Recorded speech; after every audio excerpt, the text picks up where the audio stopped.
किसी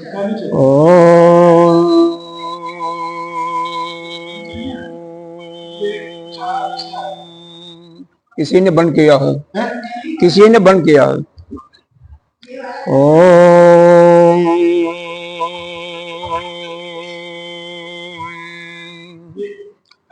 ओम भद्रं कर्णेभिश्रियामदेवा भद्रं पश्येमाक्षवीर्यजत्राः स्त्रैरङ्गैः तुष्टवान् सस्तनूभिः दशेम देवहितं यदायुः।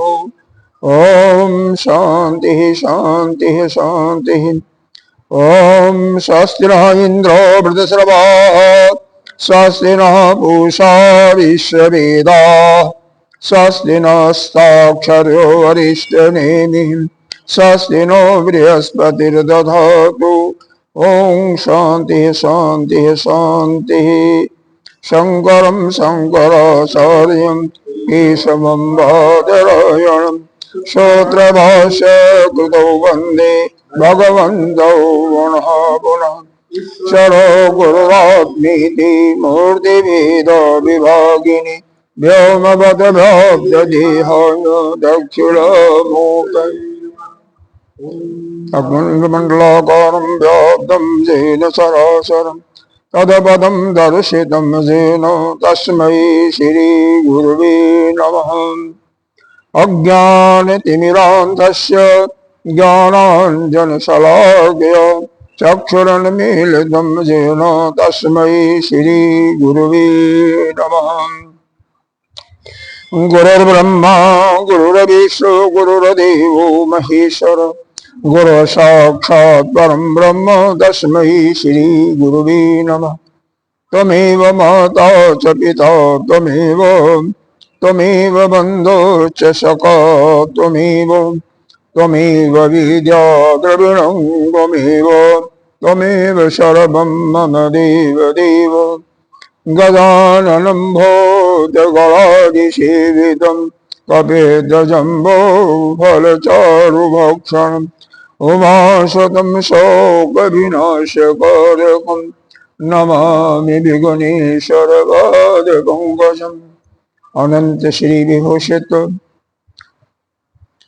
श्री पंचायती महानिर्वाणी अखाड़ा के वरिष्ठ श्रोत्रिय ब्रह्मनिष्ठ महामंडलेश्वर एवं उत्तर प्रदेश संत समाज के अध्यक्ष श्री गुरुदेव भगवान के चरणों में कोटि कोटि नमन बंधन। निर्वाण पीठाधीश्वर 1008 पंचायती महानिर्वाणी अखाड़ा के आचार्य महामंडलेश्वर श्रोत्रिय ब्रह्मनिष्ठ एवं बीकानेर के राजगुरु स्वामी जी के चरणों में कोटि कोटि नमन बंधन। यहाँ के अधिष्ठाता देव संतजन मातृशक्ति भक्तजन सबके अंतःकरण में विराजमान उस आत्मस्वरूप परमात्मा को नमन करते हैं। और ये 36 का पढ़ते हैं। स्वप्ने च अवस्तुकः कायः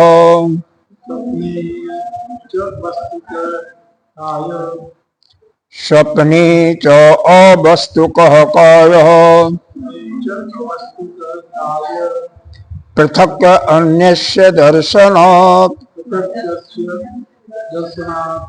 यथा काय तथा सर्वम्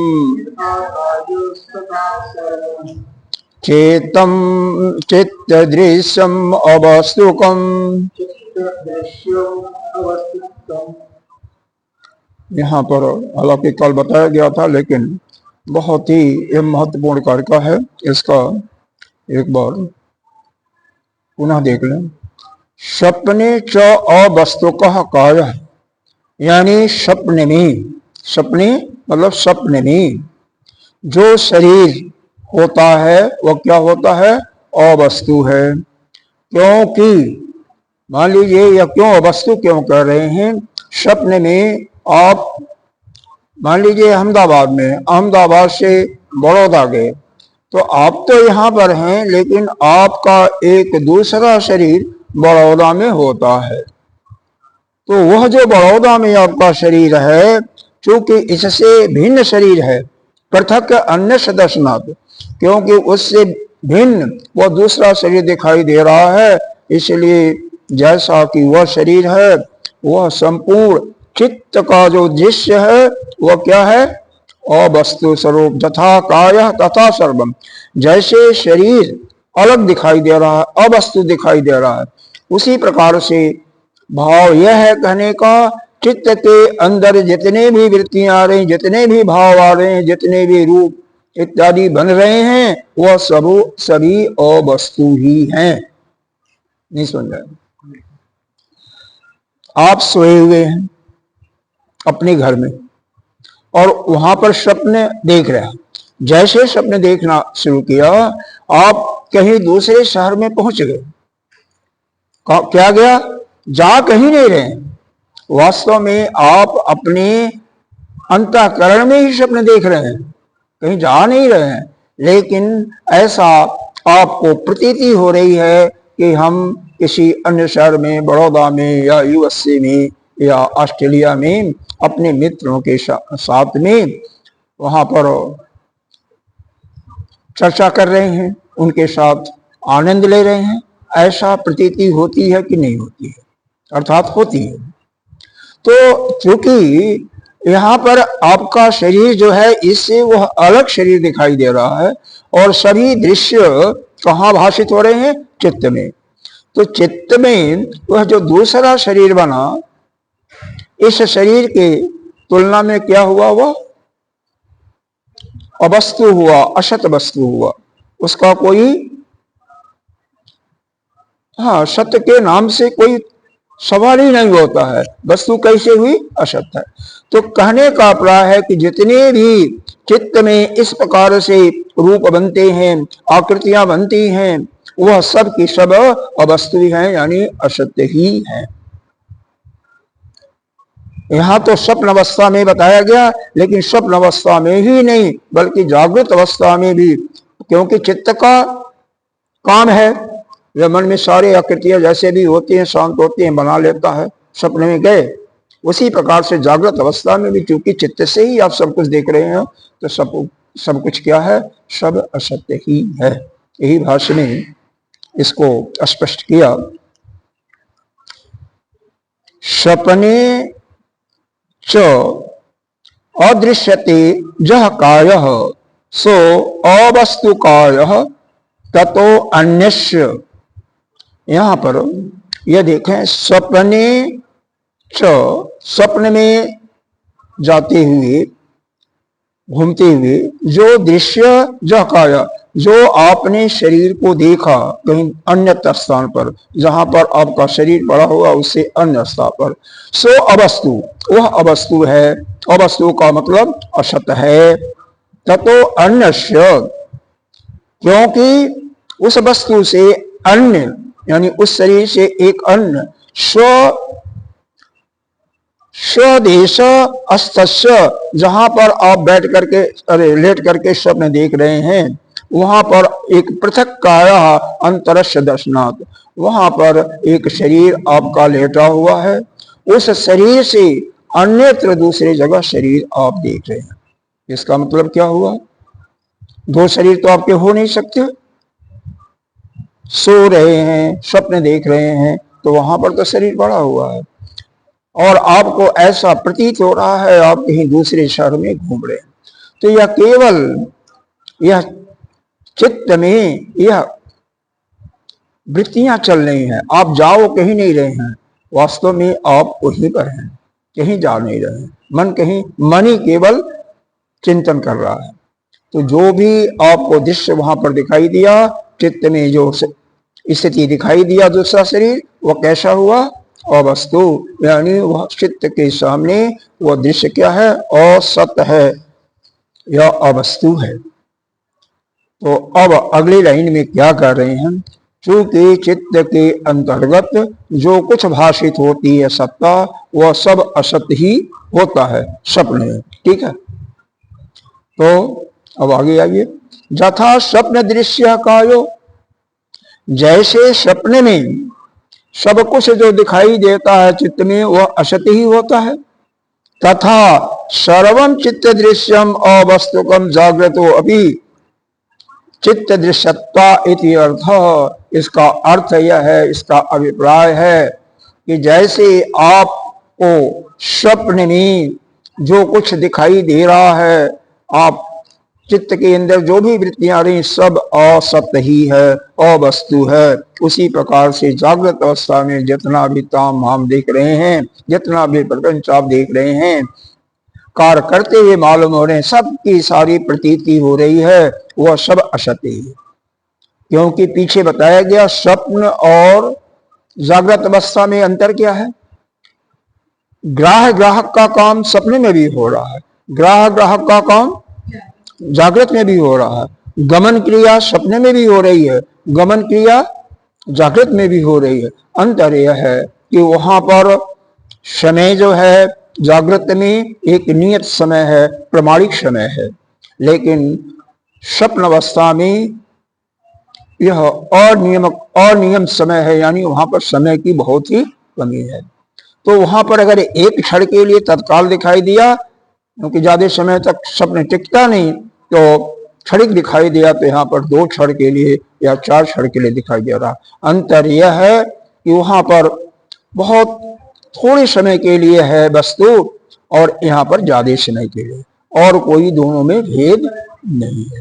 वैसे भी सपने की परिभाषा में सपने किया है, तो इसके लिए बताया गया है कि जहां पर भेद वस्तु दिखाई दे वही सपना है।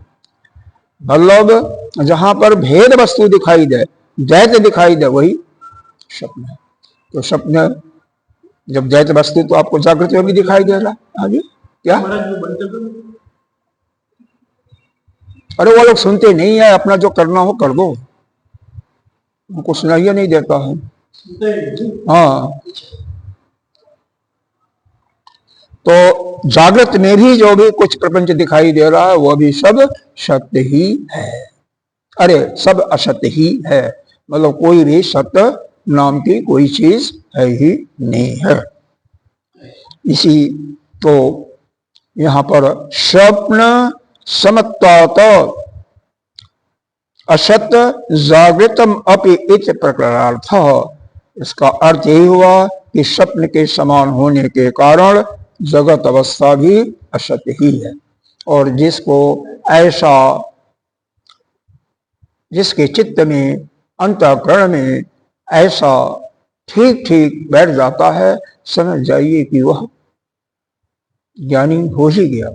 अगर जागृत अवस्था अगर हमें असत्य अभी तो भाषित हो रहा है ना, लेकिन वह वास्तव में मालूम होने लगे, इस पर हम दृढ़ हो जाएं कि जो कुछ हम कर रहे हैं, जो हमारा व्यवहार हो रहा है, जो हम कर रहे हैं, यह कुछ समय के लिए है, वास्तव में तो इसकी कोई महत्व ही नहीं है, सब कुछ असत्य ही है। यही आपको महसूस करना है। इसका मतलब क्या हुआ, जागृत अवस्था में आप तो नाना प्रकार के पैसे भी ले रहे हैं किसी से, सोने चांदी भी स्वप्न में भी लेते हैं, स्वप्न में भी लेते हैं, जागृत अवस्था में भी ले रहे हैं, लेकिन स्वप्न अवस्था में तो क्षणिक है, क्षण भर में ही वह परिवर्तन हो जाता है। यहाँ पर लंबे समय तक जाता है। मान लो यहाँ पर कोई धन ग्रहण किया, आपने धन ग्रहण किया, कैसे किया, माध्यम हो आपका बिजनेस, माध्यम हो सर्विस, या माध्यम कहीं आपकी लॉटरी खुल गई, ठीक है। अब वो धन कब तक रहेगा, ठीक है, एक क्षण में स्वप्न में तो वो उसी समय गायब हो जाता है, लेकिन यहाँ पर साल रहेगा, 10 साल रहेगा, 20 साल रहेगा, उसके बाद तो भी गायब हो जाएगा है? इस चीज को जरा ध्यान से समझिए। जो कुछ है स्वप्न में, जो कुछ प्रपंच दिखाई दिया वो तो उसी क्षण गायब हो गया, शरीर भी गायब हो गया है? शरीर भी गायब हो गया, जो लिया या जो दिया वो भी बाद में आपको नहीं दिखाई देगा, नहीं उसका कोई हिसाब किताब है। इस जागृत अवस्था में जो कुछ आपने लिया, धन लिया, कोई सामान लिया, वो थोड़े समय के बजाय ज्यादा दिन तक रहेगा, ज्यादा समय तक रह सकता है, लेकिन अंत में वो भी चला जाएगा। बस यही अंतर हुआ ना। अरे एक निश्चित समय के बाद तो हम अब भी नहीं रहेंगे, बस यही अंतर है। तो जागृत अवस्था में जितना भी प्रपंच दिखाई दे रहा, चित्त के अंदर जो कुछ भाषित हो रहा है, सब कुछ असत्य ही है, कोई सत्य नहीं है, क्योंकि वह हमेशा रहने वाला नहीं है, थोड़े समय के लिए रहेगा। सपने में समय चित्त के अंदर, हाँ, सब कुछ चित्त में ही भाषित हो रहा, जितनी भी विचारधाराएं आ रही हैं वो चित्त में हो रहा है। समय क्या है? समय का एक प्रकार से एक किसका मान है? कोई भी क्रिया हो रही है तो उस क्रिया में के अंदर परिवर्तन हो रहा, तो उस परिवर्तन के अंतर्गत आपको दिखाई दे रहा कि उसमें परिवर्तन हुआ, तो जो उसको हम समय का माप देते हैं। समय में सेकंड दे सकते हैं, सेकंड का भी हिस्सा दे सकते हैं, छोटा हिस्सा, बड़ा हिस्सा, ऐसे दे सकते हैं ना। अगर कोई सापेक्ष वस्तु ही न हो, अब मान लो ट्रेन चल रही है, किसके सापेक्ष चल रही है? अगर कोई खड़ा है, वृक्ष खड़ा है, तो वृक्ष के सापेक्ष ट्रेन क्या है? दौड़ रही है। लेकिन ट्रेन में जो जो व्यक्ति बैठा होगा, जो मनुष्य बैठा होगा, उसको वृक्ष ही भागता हुआ दिखाई देगा। आप स्टेशन पर आपकी गाड़ी खड़ी है, दूसरी गाड़ी भी सामने खड़ी है, आपकी गाड़ी स्थिर है, दूसरी गाड़ी चल रही है, लेकिन हो क्या रहा है? आपको उल्टा ही भाषित प्रतीति होगी। हाँ, अपनी गाड़ी चल रही है। तो ऐसा यह उल्टी प्रतीति केवल है, यह भाषित एक सत्ता है। वहां पर तो सापेक्ष हो रहा है, क्योंकि इस सृष्टि में जो कुछ कार्य हो रहे हैं सापेक्ष हो रहे हैं। एक के सापेक्ष ही दूसरा ज्ञानी है, एक के सापेक्ष दूसरा धनी है। ज्ञान का मतलब यहाँ पर हम अपरा विद्या ले रहे हैं, परा विद्या नहीं ले रहे हैं। परा विद्या में तो एक बार आपको ब्रह्म विद्या का ज्ञान हो गया, परा विद्या का स्मरण हो गया, यानी ब्रह्म विद्या की प्राप्ति हो गई, तो हमेशा के लिए रहेगी, उसका कभी नाश नहीं होता है, इसीलिए अब अमृतत्व को प्राप्त हो जाती है। लेकिन ये जो सांसारिक ज्ञान है, जो अपरा विद्या है, यह मान लीजिए एक परिवार है, उसके दो बेटे हैं, एक बेटा नहीं पढ़ा लिखा है, नहीं पढ़ा लिखा है, अज्ञानी है, बिल्कुल अपरा विद्या का कोई ज्ञान नहीं है, विद्या का कोई ज्ञान नहीं, सांसारिक कोई ज्ञान नहीं है खास। दूसरा है, लेकिन वह चौथी पांचवी तक पढ़ा, तो वह चौथी पांचवी तक जो उसका भाई पढ़ा, वह उसके अपेक्षा तो ज्ञानी हुआ, उसके अपेक्षा, लेकिन दूसरों की अपेक्षा क्या होगा? वो अज्ञानी होगा। उसी प्रकार से इस सृष्टि में जितने भी कार्य हो रहे हैं, सभी कुछ क्या है? सापेक्ष चल रहे हैं। और वास्तव में जैसे स्वप्न में एक दृश्य थोड़े समय के लिए हुआ और बाद में उसका फिर पुनः वो हमारे इसी चित्त से ओझल हो जाता है, यानी वह हमारे सामने नहीं आता है। जागृत जैसे हुआ तैसे वह थोड़े समय के लिए स्वप्न आया भी, लेकिन उसमें जो लेन देन हुआ, जो मित्रों के साथ आपने संवाद किया, वह सब कुछ चला जाता है। अब जागृत में क्या है? वह सब कुछ वैसे ही होता है। अंतर यह है कि वहां पर एक क्षण में गायब हो जाता है, अदृश्य हो जाता है, यहाँ पर लंबे समय तक रहता है। लेकिन गायब तो यहां भी हो जाता है, हमेशा के लिए तो कोई है ही नहीं है। तो हमेशा के लिए नहीं है, इसका मतलब यह जागृत अवस्था भी क्या है? असत्य है, यही सिद्ध होता है। इसीलिए बताया स्वप्नम समत्वात्, स्वप्न के समान ही असत जागृतम इति प्रकारार्थ। यह जो जागरण अवस्था में जो भी चित्त में जो भाषित हो रही है, जो प्रपंच हो रहा है, वह सब असत्य ही है, इसी के लिए इसको यहाँ पर बताया गया है। अब आगे स्वप्न और जागृत का कारण तो यह व्यवहारिक दृष्टि से इसको और बताने जा रहे हैं 37वें कार्यक्रम में। यहाँ पर संगति लगाते हैं भाष्कर, इतश्च असप्तम जागृत अस्तुनः। क्या है? जागृत पदार्थों का जो असत्ता है, असतत्व है, इसलिए भी है, इतः इसलिए भी है क्योंकि अगली कारिका में बताई जाती है। पहली कारिका में जो जगत के जितनी भी वस्तुएं हैं जागृत अवस्था में, उसको असत इसलिए सिद्ध किया कि वह स्वप्नवत ही भाषित होती हैं। अंतर यह है कि सपन में प्रतीत होती है और फिर गायब हो जाती है, लेकिन जागृत में उसका समय ज्यादा देर तक हमारे पास रहती है, लेकिन गायब हो जाती है क्योंकि वह नित्य नहीं होती, इसलिए वह भी असत्य ही है। ये दूसरा कारण भी यहां देने जा रहे हैं कि उसके अतिरिक्त जितने भी संसार की वस्तु हैं उनका असत्य इसलिए भी उनको कहते हैं क्योंकि इस कारिका को पहले पढ़िए, कारिका में बताया गया है। 37वीं कारिका है। ग्रहणात् जागृतत्व हेतु तत्हेतु, ग्रहणात् जागृतात् तत्हेतु, स्वप्नः ईष्यते तदहेतुत्वात् तस्यैव स जागृतम् ईष्यते। ग्रहात् जागृतात् हेतुः स्वप्नः ईष्यते तदहेतुत्वात् तस्य एव स जागृतम् ईष्यते।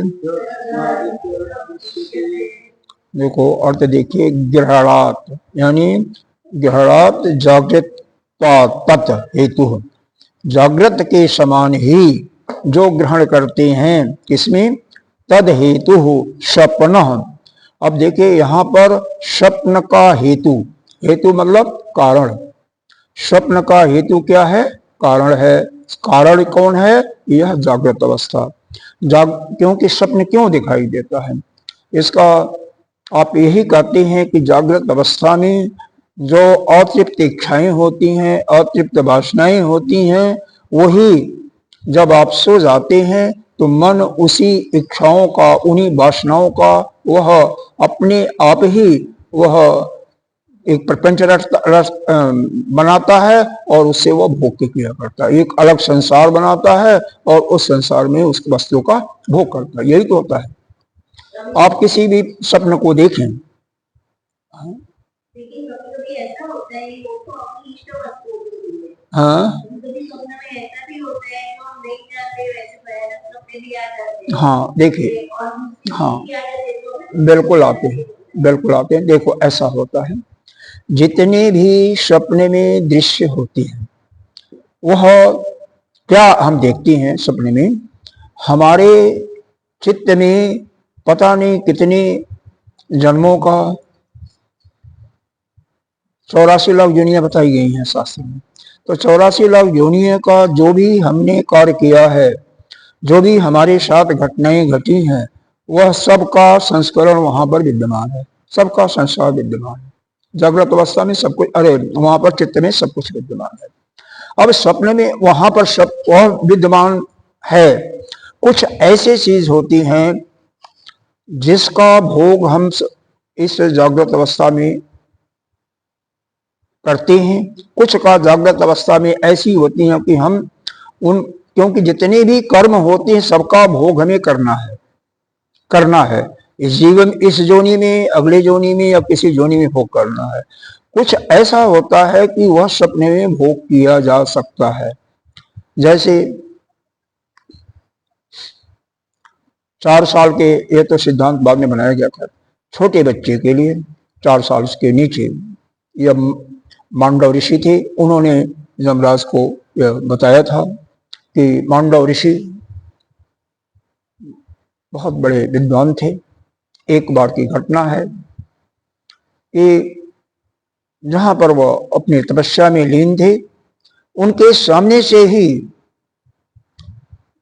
चोर भाग करके उनके सामान जो था उनके पीछे रख देते हैं दो चोर और गायब हो जाते हैं। जब राजा पता लगाता है तो उसकी पुलिस उन दोनों चोरों को भी पकड़ते हैं, सामान को भी पकड़ते हैं और ऋषि को भी लाते हैं। इन तीनों को लाते हैं, ऋषि प्लस दोनों चोरों को। सामान का ठीक है राज दरबार में रख दिया जाता है और राजा से कहते हैं कि महाराज चोर भी पकड़ा गया, चोर को जो रखने वाला है, छुपाने वाला है, वो भी पकड़ा गया। राजा ने कहा ठीक है तीनों को फांसी लगा दो। उस समय फांसी की प्रक्रिया ऐसी होती थी कि बरछे, जानते हैं बरछे, जिसमें बरछे ऐसे होते हैं, बांस के होते हैं, नीचे लकड़ी के बांस के, और ऊपर जो है उनमें जैसे भाला होता है ना, भाला तीन तीन वह लगे होते हैं। भाले में तो एक ही होता है नुकीला सा, उसमें तीन तीन होते हैं। अच्छा, उस पर बैठा देते थे, अपने आप ही वह चीरते हुए निकल जाता था और वहां से उनकी मृत्यु हो जाती थी। ये चल नहीं रहा हमारा, चल नहीं रहा है, ये नहीं चल रहा होना। कोशिश किया इन्होंने, टेक्निकल आदमी है, इन्होंने कोशिश किया लेकिन नहीं हुआ। अब हम तो नहीं जानते इसके विषय में, आज ही हुआ ऐसा, शाम को गड़बड़ है? वो किया, अभी किया है, अभी किया है, हम देख लें। यहाँ कुछ चलता नहीं, यहाँ नहीं चल रहा, क्यों नहीं चलता पता नहीं। कोशिश तो इन्होंने बहुत किया, कोशिश करने के लिए। श्री राम जय राम जय जय राम, श्री राम जय राम जय जय राम, श्री राम जय राम जय जय राम, श्री राम जय राम जय जय राम, श्री राम जय राम जय जय राम। आइए, हम जब यह चालू होगा तो होगा, नहीं होगा तो हमें तो चलना है। तो बाकी दोनों का तो मृत्यु हो जाती है और यह ऋषि महाराज मांडव ऋषि जो थे उसी पर बैठे हुए, उनको फूल के समान दिखाई देता है और वहीं पर अपने ध्यान साधना में लीन हो जाते हैं। तो कुछ गड़बड़ हो रहा है महाराज जी, ये ठीक देख लो, देखो ठीक हो गया ना, तो इसको आप समझ लीजिए। मैं कह रहा हूं इसको समझ लीजिए, फिर कभी गलती हो तो आपको ना आना पड़े। भाई ये दोनों तो नहीं देख पाते, आप तो देख सकते हैं ना, रेगुलर आते भी हैं। इसको समझ लीजिए कहां से गलती हुई थी, बाद में समझ लीजिएगा, समझ लीजिएगा, क्योंकि ये छोटी चीज है, हमें भी जानना चाहिए, लेकिन हम तो 2 दिन के बाद यहां से निकल जाएंगे, तो इसलिए ठीक है, हमें हर एक चीज को जानना चाहिए, छोटी छोटी चीजों को, क्योंकि उसके कारण से हो सकता है हमें विशेष कई बार नुकसान भी उठाना पड़ सकता है। खैर, हम आते हैं यहाँ पर, हाँ कोशिश करना चाहिए, कोशिश करना चाहिए। बाकी ज्ञान का प्रादुर्भाव, अपरा विद्या बेशक है, सबके अंदर नहीं होती, लेकिन फिर भी प्रयास तो करना चाहिए। तो वहां पर जाकर के उनके सिपाही राजा को सूचित करते हैं कि राजन, वह दोनों चोरों का तो हो गया, उनकी मृत्यु हो गई, फांसी पर चढ़ गई, लेकिन जो साथ में जहां से सामान बरामद हुआ था जिन ऋषि के पास से,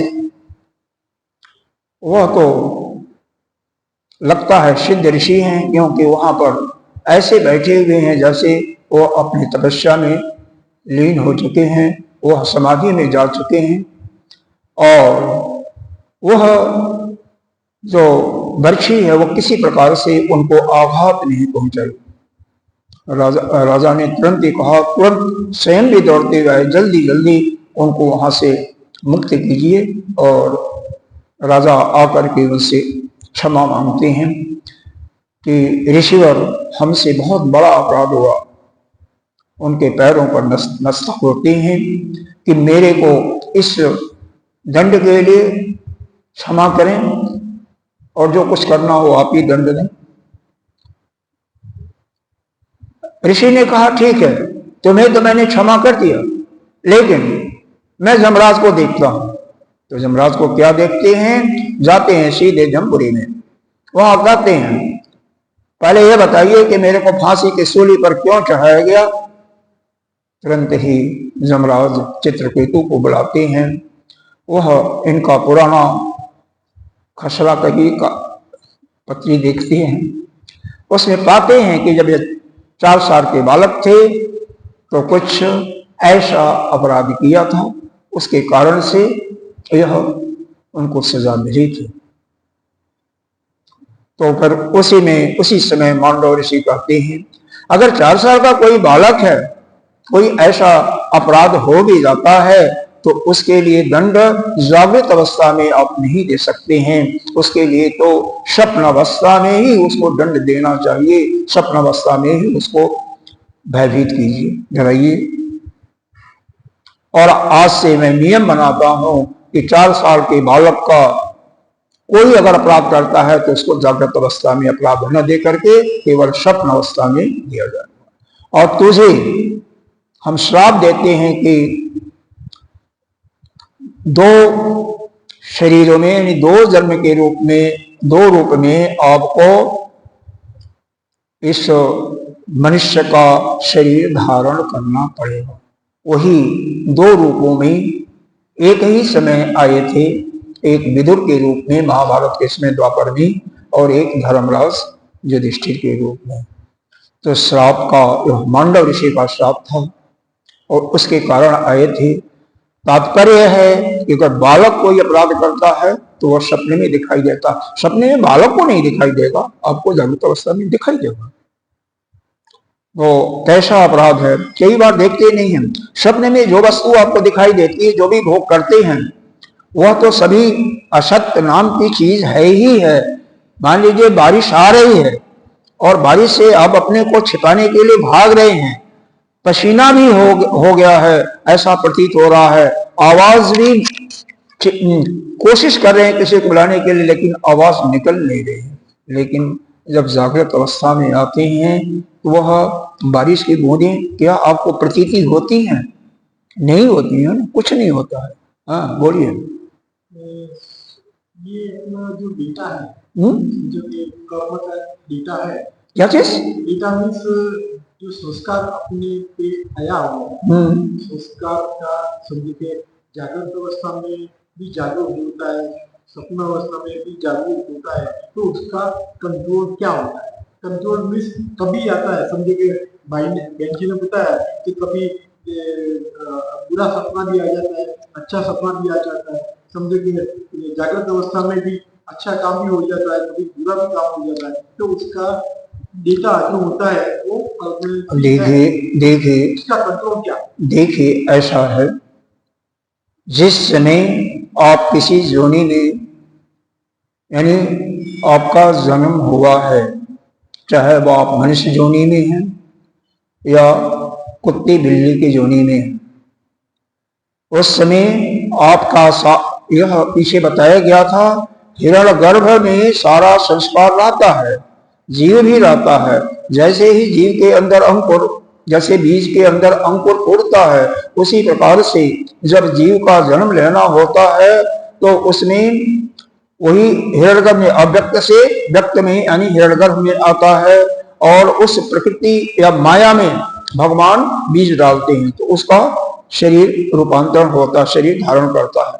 उसकी सारी कामनाएं, सारी जितने भी संस्कार हैं सब आते हैं।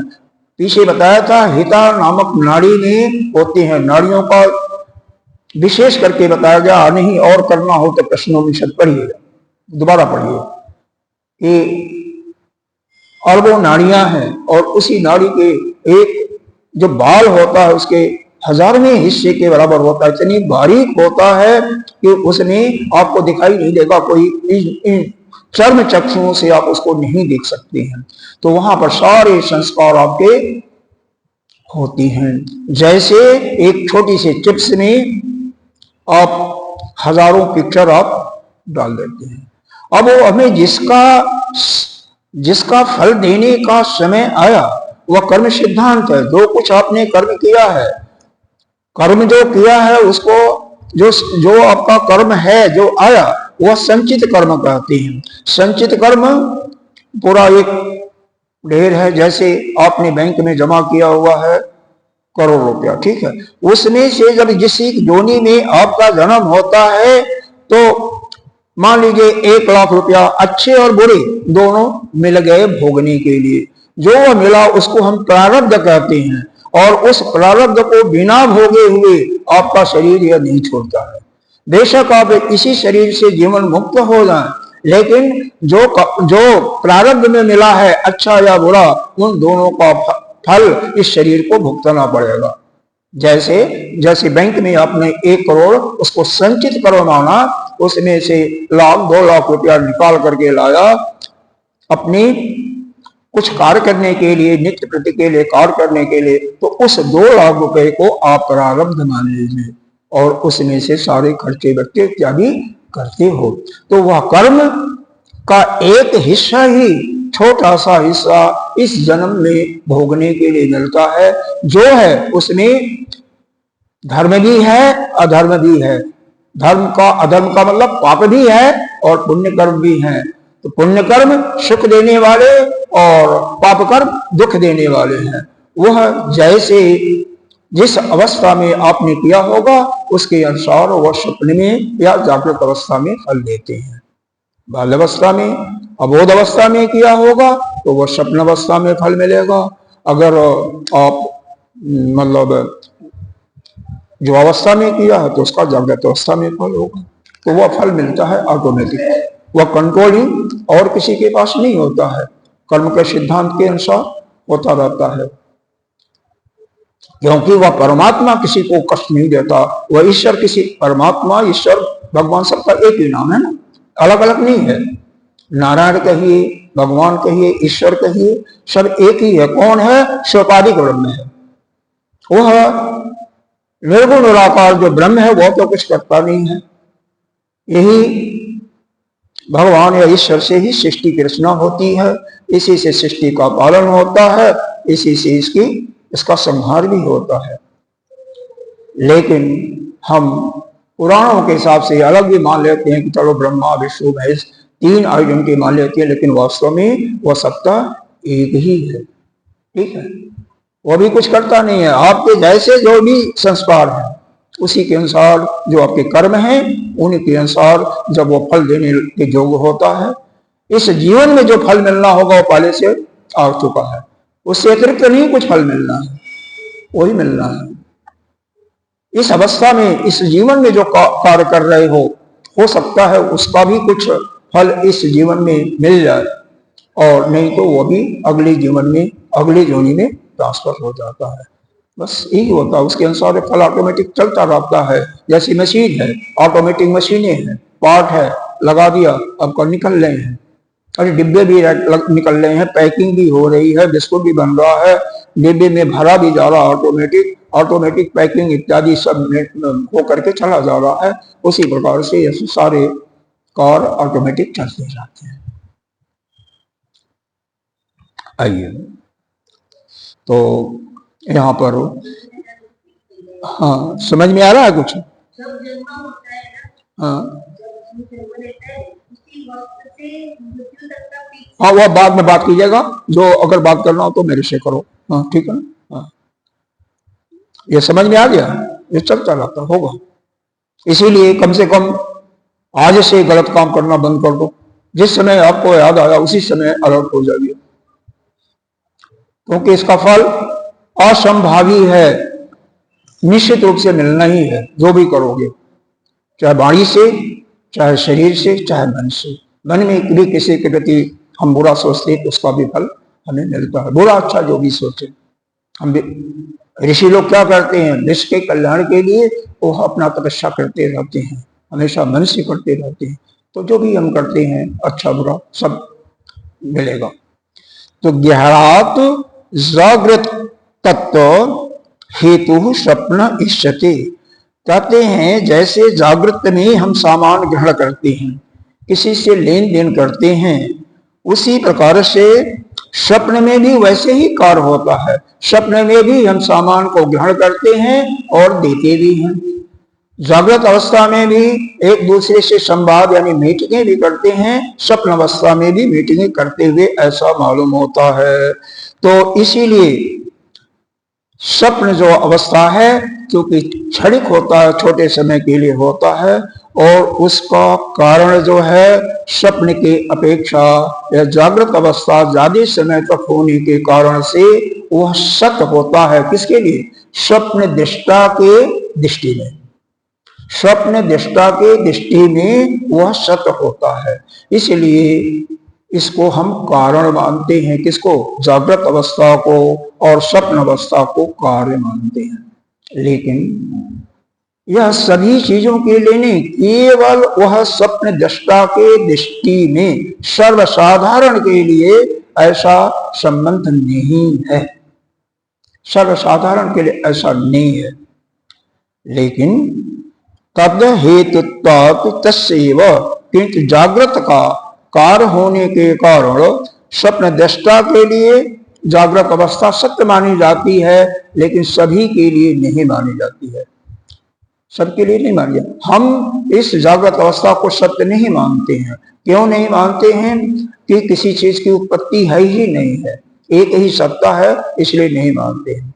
लेकिन जब तक अज्ञान रहता है तब तक हम सत्य मानते हैं। और जो पीछे हेतु दिया गया कि जागृत और स्वप्न यह सब चित्त के ही विकार हैं, चित्त के अंदर ही भाव आते हैं, और चित्त के अंदर जो विचार आते हैं, जो वस्तु जिसमें प्रतीति होती है, जो मन इनको बनाता है, वह क्या होता है?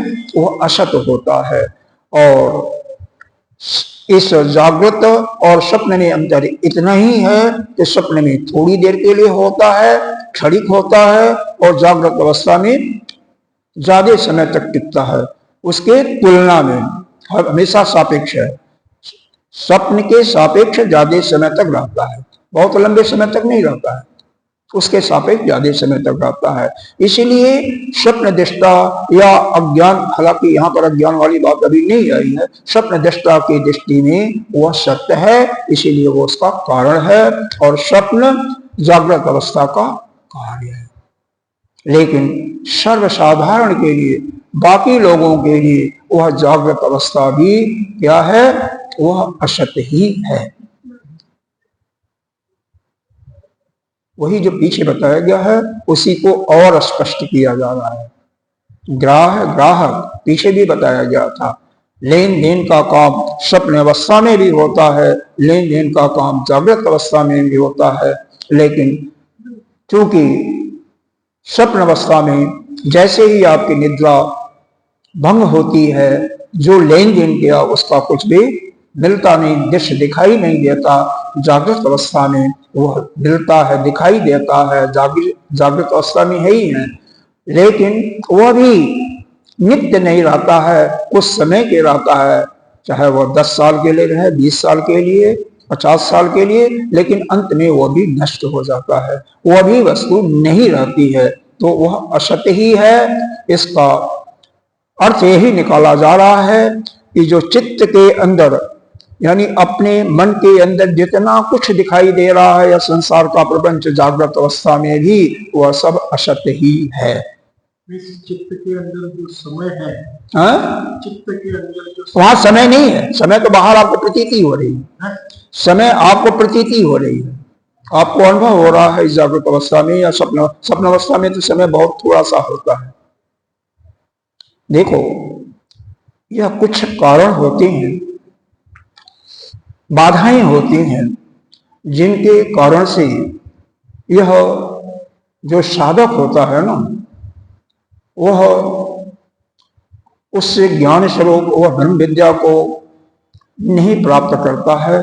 उसके भूतकाल के पहला कारण तो यही है कि हमने पिछले समय में हम ऐसा थे, ऐसा हमारा सोचता ऐसा ही अभी भी है, ऐसा ही होना चाहिए। हमने अमुक वस्तु को ऐसा देखा था, वह वस्तु ऐसे ही हमें दिखनी चाहिए। तो यह तो भूतकाल की बाधाएं होती हैं, उसको जो नहीं छोड़ सकता वो तो नहीं आगे बढ़ेगा। जागृत अवस्था में भी, वर्तमान समय में भी 4 प्रकार की बाधाएं मानी जाती हैं। 4 प्रकार की बाधाएं देखो, पहली बाधा तो यही होता है, यह जिसके अंदर होगी उसको ज्ञान नहीं हो सकता है। पहली बाधा, किसी भी व्यक्ति वस्तु में अगर आसक्ति जब तक बनी रहेगी तब तक उसको ज्ञान नहीं हो सकता। पहली बात क्या हुई? बाधा आसक्ति। दूसरी हुआ बुद्धिमत। बुद्धिमत का अब साथ साथ ये भी देखते जाइए कि कैसे वह बाधा दूर होगी। जब तक यह जो वासनाएं हैं ना, कामनाएं, आसक्ति जो हो रही है, इसकी बाधा कब समाप्त होगी? जब आपका पूर्ण रूप से वैराग्य हो जाएगा। जिस समय आपको वैराग्य हो जाएगा वो आसक्ति आपकी क्षीण हो जाएगी। बुद्धिमत दूसरा है बुद्धिमत। बुद्धिमत का क्या होता है? आपको बताया कुछ जा रहा है, शास्त्र कुछ कह रहा है, आचार्य कुछ कह रहा है, और आपकी बुद्धि में कुछ अलग ही समझ में आ रहा है। यह क्या कारण है? इसका कारण है चित्त का एकाग्र नहीं होना। और चित्त का जिसका एकाग्रता, पूर्ण रूप से एकाग्रता नहीं होती है, तब तक वो समझ में नहीं आएगा। इसीलिए बताया गया है कि इस अंतःकरण के शुद्धि के लिए तो क्या है? कर्मयोग है। और चित्त की एकाग्रता के लिए यह योग, जिसको पतंजलि जी का योग दर्शन में बताया गया, और उपासना यानी भक्ति योग है। तो भक्ति योग के द्वारा अपने चित्त को पूरा एकाग्र कीजिए। जब एकाग्रता आ जाएगी तो यह भी समझ में आ जाएगा। तीसरा होता है, इसको कहते हैं, मैं समझा रहा हूं, एक प्रकार से ऐसी भावना जो शास्त्र में लिखा हुआ है, जो आचार बता रहे हैं, उसको न मानना, उसको न मानना। क्योंकि जो हमारे श्रुति में लिखा हुआ है वह अटल सत्य है, और कोई आचार अपने अनुभव के आधार पर उसी को और विस्तार से बता रहा है। हाँ, जो शास्त्र के अपने श्रुति के अनुकूल है उसकी ही बात कर रहे हैं, उसके विपरीत हम बात नहीं कर रहे हैं। लेकिन गलत अवधारणा कहिए, गलत अवधारणा अपनी, वो हमारे मन में नहीं बैठ रही है, उसको न मानना नहीं, यह तो उसमें तर्क इत्यादि करना। तो जो शास्त्र में बताई गई है उसको ठीक ठीक उसी प्रकार से नहीं मानना, यह भी एक प्रकार का बाधा है।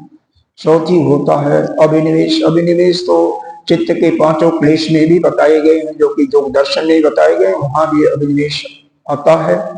अभिनिवेश का तात्पर्य यही होता है कि हर एक मनुष्य को, मनुष्य ही क्या, हर एक प्राणी को मृत्यु का भय हमेशा लगा रहता है। चाहे वह कीड़ा हो, कीड़ा को मारने जाइए, वह भागेगा, डरेगा। उसी प्रकार से हम आप भी हैं। तो इन 4 बाधाएं हमें ज्ञान प्राप्ति के लिए बहुत आवश्यक हैं, इनको दूर करना है। क्या क्या? आसक्ति का बिल्कुल पूरा अभाव कर देना। बुद्धिमत, बुद्धि हमारी ऐसी बने कि बिल्कुल चित्त एकाग्र हो, जो कहा जाए, जो समझाया जाए उसको एज इट इज ही समझना, गलत अवधारणा नहीं करना। तीसरा दुराग्रह, इसका नाम दे सकते हैं आप, किसका? जो कि शास्त्र द्वारा बताई गई हैं, जो हमारे वेदों में उद्धृत हैं और आपके आचार्य या गुरु बता रहे हैं, उसको न मानना। दुराग्रह हमने क्या माना है? नास्तिक दर्शन भी कह सकते हैं कि नास्तिक दर्शन को मानने वाला आस्तिक दर्शन वाला नहीं है। और चौथा अभिनिवेश। हमें जैसे साधक के 4 गुण बताए गए हैं किसके लिए, इसी ज्ञान को प्राप्ति करने के लिए साधन चतुष्टय, वो भी पढ़ा होगा, पढ़ा है कि नहीं पढ़ा, नहीं पढ़ा है।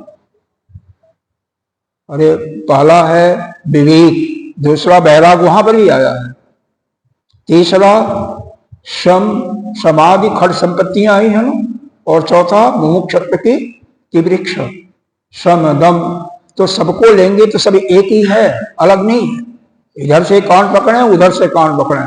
तो भैया यह ज्ञान प्राप्ति के लिए बहुत जरूरी है अपने मन के सभी मान्यताएं को मिटा देना, मिटा देना। जो शास्त्र में लिखा हुआ है वो उसी को सत्य मानते हुए ग्रहण करना। जब तक ऐसा भाव नहीं आएगा तब तक ग्रहण नहीं होगा।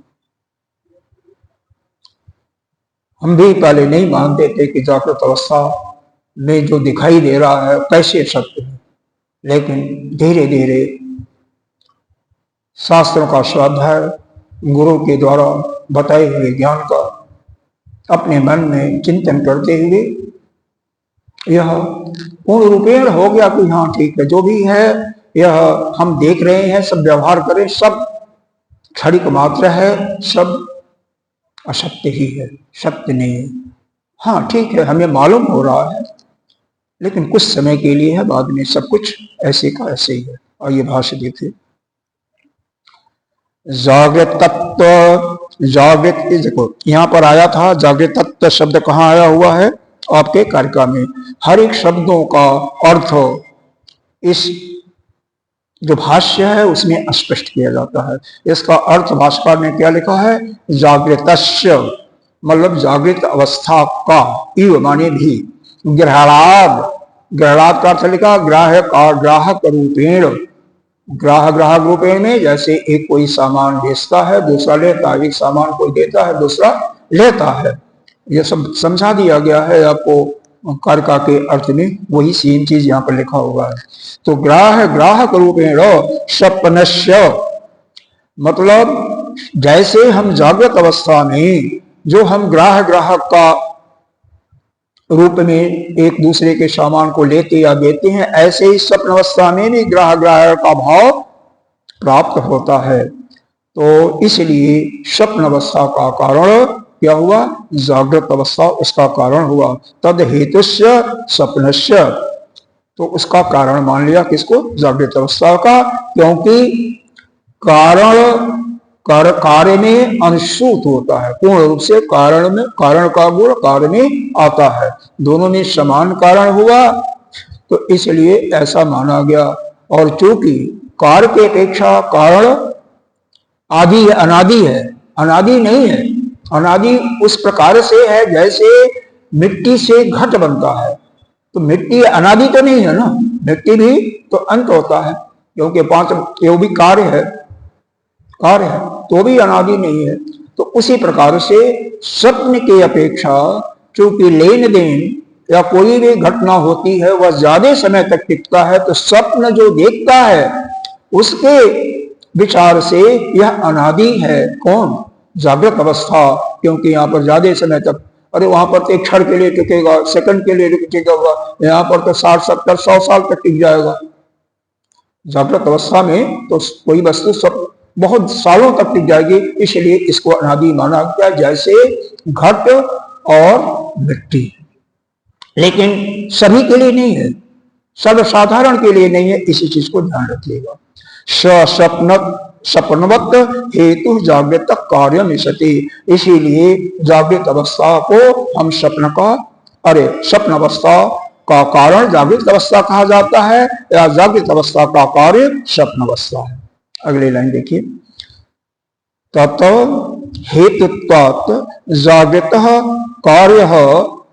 कार्यत्व तत् अस्य एव स्वप्न दृश्य एव सजागृतम न तो अन्येषाम। यहाँ पर कहने का मतलब है जागृत का कार्य, जागृत अवस्था का कार्य स्वप्न है, ठीक है ना। तो स्वप्न के सदृश ही, मतलब स्वप्न के सदृश ही जागृत सत्य है, किसके दृष्टि में, केवल स्वप्न दृष्टा के दृष्टि में, सर्वसाधारण के लिए नहीं है, सबके लिए नहीं है। या यहाँ पर लिखा है तो न अन्येषां, दूसरे के लिए नहीं, दूसरे के लिए सत्य नहीं है, केवल स्वप्न दृष्टा के लिए। जैसा कि इसका यही अभिप्राय है कि जो भी हम कार्य करते हमें प्रतीति होती है स्वप्न अवस्था में जागृत अवस्था में दोनों एक समान है, इसलिए स्वप्न अवस्था की अपेक्षा, साथ ही स्वप्न अपेक्षा के स्वप्न अवस्था की अपेक्षा जागृत अवस्था में वह लेन देन वह प्रपंच ज्यादा समय तक होता है, इसलिए स्वप्न दृष्टा की दृष्टि में यह सत्य है। इसलिए जागृत अवस्था स्वप्न का कार्य है और यह स्वप्न दृष्टा के दृष्टि में सत्य है, लेकिन सभी के लिए सत्य नहीं। ठीक है, इसका मतलब क्या है? सभी के लिए नहीं है, इसका मतलब सत्य है। अब अगली पंक्ति में इसको क्लियर करते हैं। यथा स्वप्न स्वप्न दृश्य एवं, जिस प्रकार से स्वप्न स्वप्न दृष्टा को ही सत्य मानना होता है। स्वप्न देखते हैं तो क्या मालूम होता है आपको? जब तक स्वप्न में रहते हैं तब तक सत्य मालूम होता है ना। हा? लेकिन सर्वसाधारण साधारण विद्यमान वस्तु के सामने वह भाषित हो रहा है, लेकिन उसका जो कारण स्वरूप है जागृत अवस्था, वह भी उसमें भी वह सर्वसाधारण, देखो साधारण विद्यमान वस्तुवत भासमान, वहां पर भी वह साधारण विद्यमान वस्तु के समान ही भाषित हो रही है, प्रतीति हो रही है। लेकिन वह जो स्वप्न अवस्था के समान वस्तु क्या होती है नहीं। क्यों? कि वह ज्यादा देर तक टिकती है, उसके दृष्टि में वह सत्य है, बाकी के दृष्टि में नहीं है। यही इसका अभिप्राय है। तो स्वप्न में अगर कोई वस्तु, क्योंकि दोनों ये हो गया कारण, स्वप्न में कोई वस्तु असत्य है तो स्वप्न जागृत अवस्था में भी असत्य है। तो यहाँ पर फिर यही सिद्ध किया गया कि जागृत अवस्था आपका असत्य है, मिथ्या है, और इसी को अभी और विचार किया जाएगा और दूसरे कार्यक्रम में भी इस पर विचार चलेगा। अभी ये समाप्त नहीं हुआ, अभी समाप्त नहीं हुआ। इसको इतना बारंबार कह करके एक कारण दूसरा कारण दूसरे प्रकार से तीसरे प्रकार से समझाते हुए इसको हम लोगों के अंतःकरण में यह पक्का बैठाना है कि जागृत अवस्था क्या है? स्वप्नवत है, और यह कुछ समय के लिए है, बाद में नष्ट हो जाएगा। आगे हम चर्चा अगले कारका के रूप में कल करेंगे। विषय यही चलता रहेगा अभी।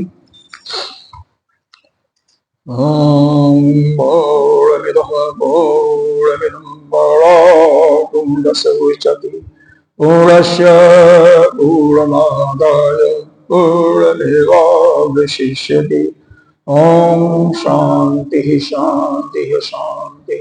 शंकरं